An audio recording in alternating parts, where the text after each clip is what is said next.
Hi, Coach. Skylar Thomas entered the transfer portal today. I was just curious how that came about and your thoughts on that. Um, yeah, we had a talk yesterday.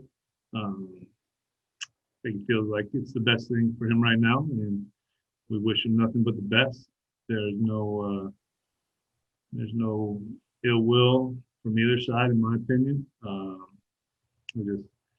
Here it is, Brandon. This is a real difficult time for all of these kids, and I think right now we just got to be as supportive as we can with them, and know who's gonna be rolling with us and who's not. So, Skylar has, we've been through a lot together already in a short period, and I wish him nothing but the best and success and where he plays next. Do you have any idea about how his departure will impact the defense? Well, he's a very productive player that's played a lot of football for us, so that would suggest that, you're losing a player who's produced and played at this level on this stage before. So now it's time for somebody to step up. Other questions for Coach Rolovich? Go ahead, Theo. Hey, Nick, we talked to Max Borghi earlier today on the Pac-12 call, and he kind of talked about not ever really thinking about opting out and preparing for the NFL. Obviously, a lot of other high-profile players have done that. What does that kind of say to his commitment to the university and wanting to spend another season here with his teammates? Hey, Theo, you were breaking up a little bit. Can you ask that again? Yeah, we talked to Max Borghi earlier today on the Pac-12 call, and he talked about never really wanting to opt out. Never really considered that. A lot of high-profile Pac-12 players have done that already.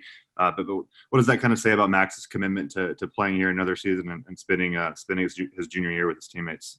Oh, I think this place has been the best decision he could have made for his career. I think he enjoys it very much. I think he enjoys being a Coug. I think he's got some unfinished business. But I can't speak too much other than I know I never really had a conversation with him about opting out. But we're very glad he's on this team and really enjoy his mindset.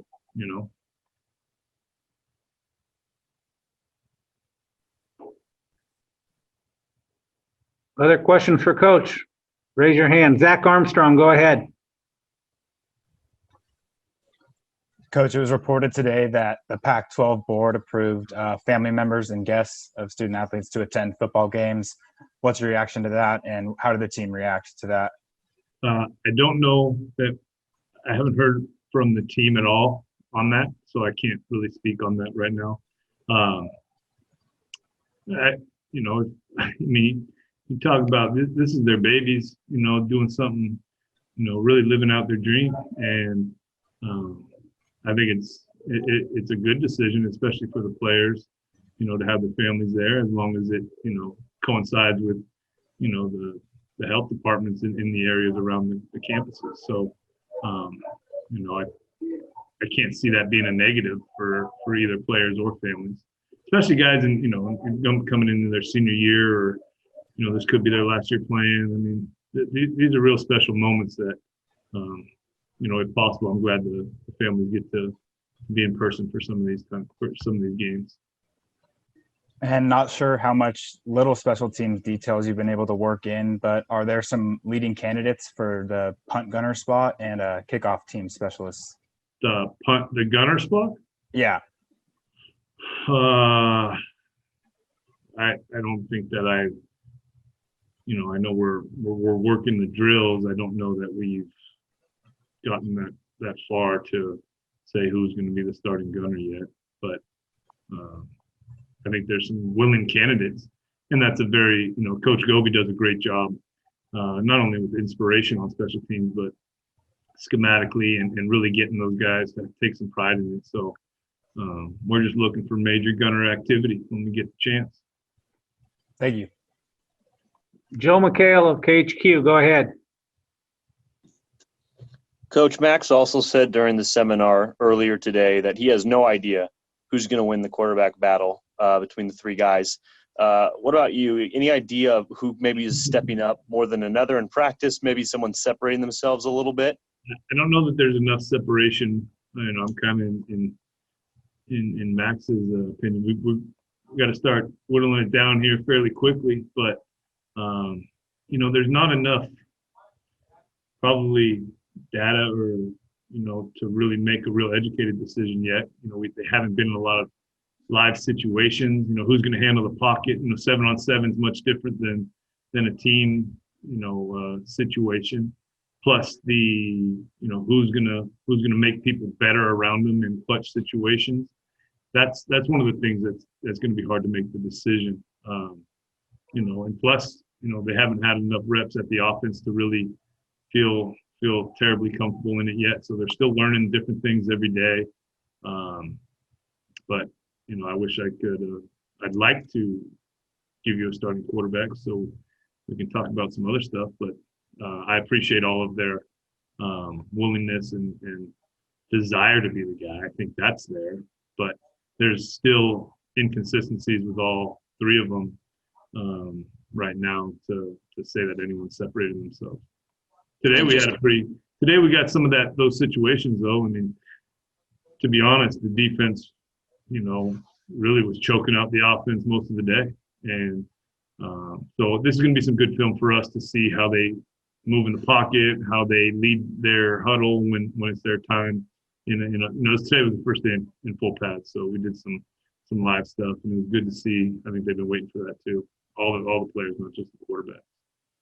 And just to follow up on that, Coach, do you see a situation because this fall camp is so short before the start of the regular season, because these quarterbacks aren't necessarily going to have a whole lot of reps? Do you see a situation that you could have two of them playing early on in the season in the same game? Sure.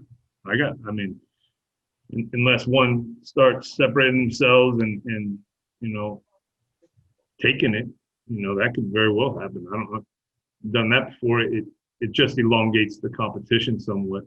They got to be, and it could be, what is the team we're playing? What are they doing to us? Maybe it's better for one of the guys.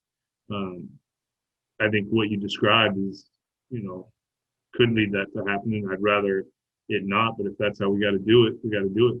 And I'm not sure the guy who takes the first snap is going to take the last snap, because again, there's going to be consistent or constant evolution of their development within the offense. Thank you. You're welcome. Cody with the Evergreen, go ahead. Hey, Coach. Today in the conversation with Max, he talked about kind of the running back role in this offense and how he may not catch as many passes, but he also added that he may be getting some work in the slot. Is that something that you've kind of thought of going forward, is how you're going to get him involved in the passing game, seeing that he is one of the most dynamic pass catchers at that position? No, that's definitely been some of the conversation. We don't want to bend the offense too much because his production in the pass game has been so at such a high level. We know he can catch the ball. There's empty situations where he could fit in, which we've done in the past. But he's still working on pass pro and seeing where learning the running game and getting this. And I think this is one of the positives of having Brian Smith at the running back position, the guy who knows the offense top to bottom. Excuse me, and can sprinkle that in to the running back room.